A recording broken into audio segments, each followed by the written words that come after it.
Imagine starting a journey to release 26 games in a year. Now imagine it's a journey that will take you into the indie dev promised land, making your hobby into your full-time job. Welcome to the Indie Dev Campfire. My name is Dull, and this is a wee area where we share stories from the world of indie game development. And this is the story of the Sokpop Collective. 4 university students who transformed their passion for game jams into a pioneering indie game development adventure. Unlike many, they didn't dream of climbing the corporate ladder. Instead, they aimed to craft their own path, making games they loved on their terms. Tom, Ruben, Aaron and Timon met during their university days, drawn together by their shared passion for game development. They met on Twitter after partaking in a collection of game jams, and since they all came from the same city, they decided to meet up and start game jamming together from each other's homes. It would be the global game jam, then Ludum Dare, then various small game jams, and if they couldn't find a game jam, they'd just make their own. They were obsessed with creating small games and having fun.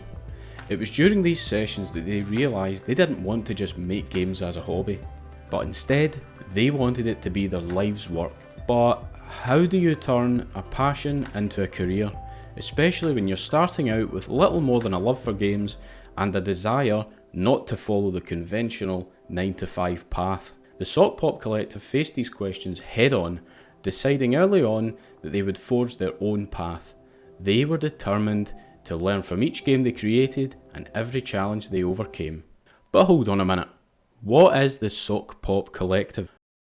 As opposed to being a game dev studio, they are a game dev collective, meaning that they work on their own games individually, but they support one another, they share an office, and they split the revenue of each game equally. They did this to increase their chances of being successful indie devs. They'd face the indie dev challenges as 4 friends with a shared passion and goal.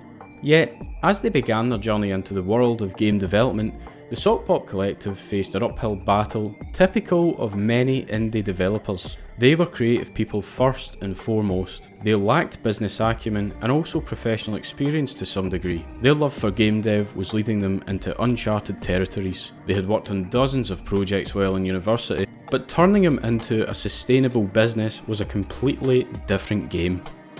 One day while the friends chatted, they came across Patreon, and they brainstormed the idea of releasing a couple of small games each month for a small $3 fee, sort of like a magazine subscription but for video games. But if people didn't want to subscribe, they could just find each individual game on itch.io for $3. Sounds like a plan, but the challenges started early.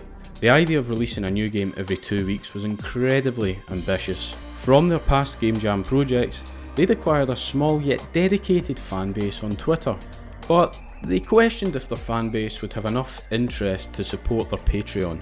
Could a team of small indie developers really captivate an audience with rapid, regular releases? This worry wasn't just about the financial viability of the endeavour, but it was also whether they could maintain their release schedule and avoid being burnt out.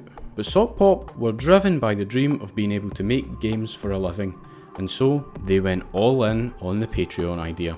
They initially struggled with the reality that they hadn't monetized projects before. Setting up the Patreon page was a step into the unknown. Would people actually pay to play a new game every 2 weeks?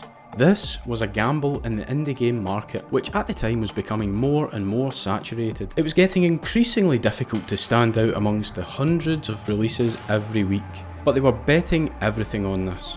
It took 6 months, but eventually, Sokpop launched their Patreon page in January 2018 and they invited their Twitter fanbase to check it out. Their expectations were modest, to say the least. They hoped to cover just some of their basic costs, estimating they'd receive about $100 per month, which roughly equates to 36 patrons. But the response passed their wildest expectations.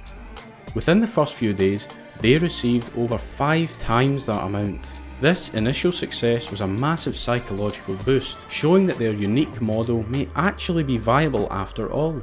For the first few months, the number of patrons continued to grow until they saw stagnation and a small drop in April 2018. The first of their patrons began to leave. Sokpop thought that their gig was up. People were bored and they were old news. They faced a challenge. We're now 4 months in. Their Patreon income was at just under $900 per month. And remember, this is split between the 4 developers. But they weren't ready to stop. They found ways to take on more freelance work to pay the bills, all while continuing to make more and more games.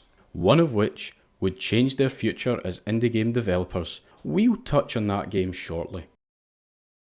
This period was critical.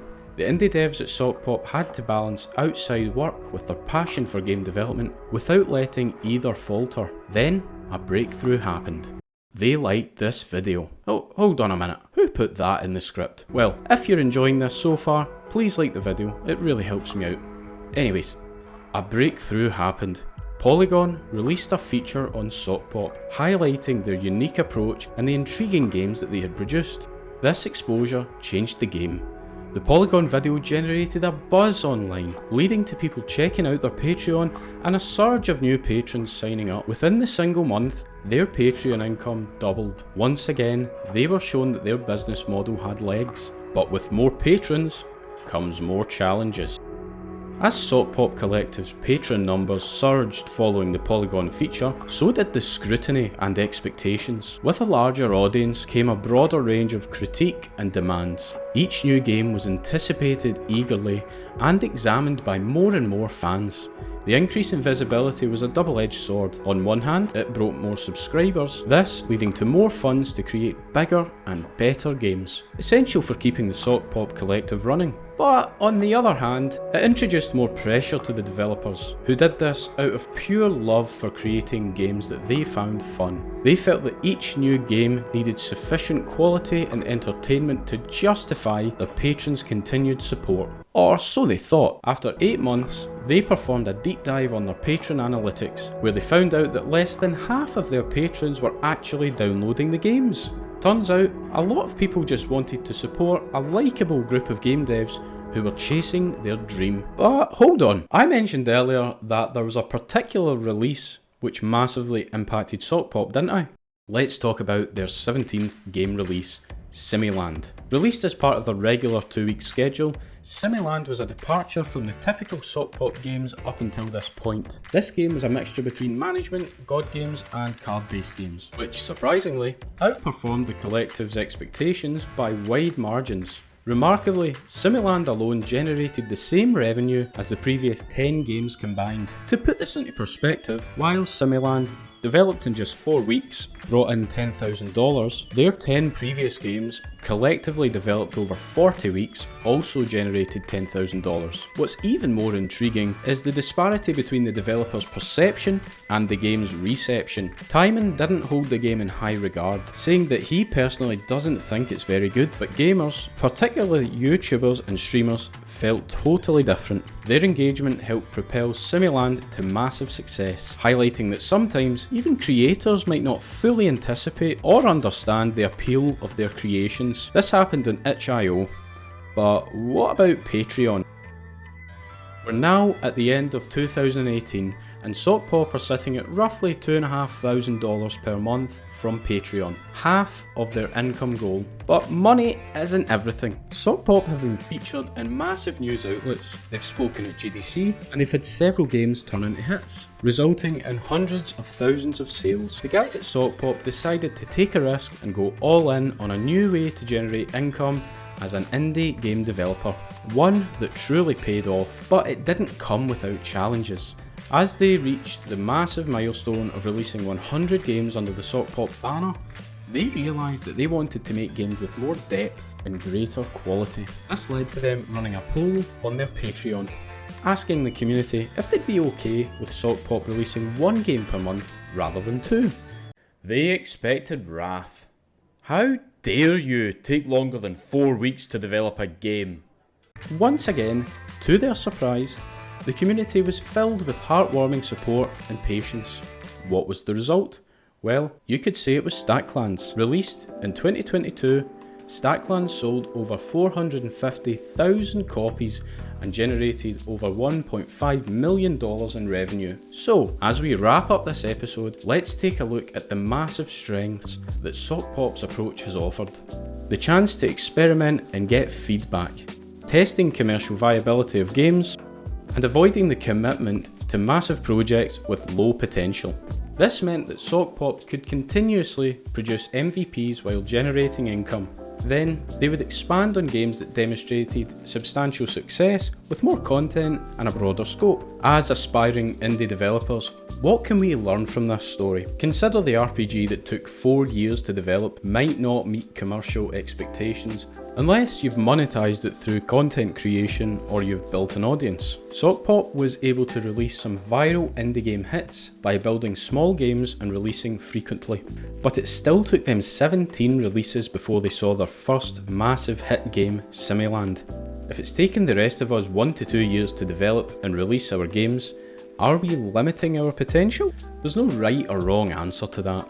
What works for some doesn't always work for everyone else. However, a consistent trend among successful indie developers is the importance of community support. Building and engaging with an audience has proven crucial, and Sokpop's journey is a testament to this practice. Okay, developing a game in 4 weeks is pretty crazy, but one developer managed to get his game project funded after working on it for just 1 week.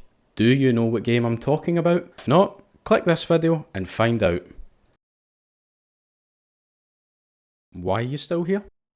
It's getting a bit awkward, isn't it? Come on, everyone else has already left. Click that video.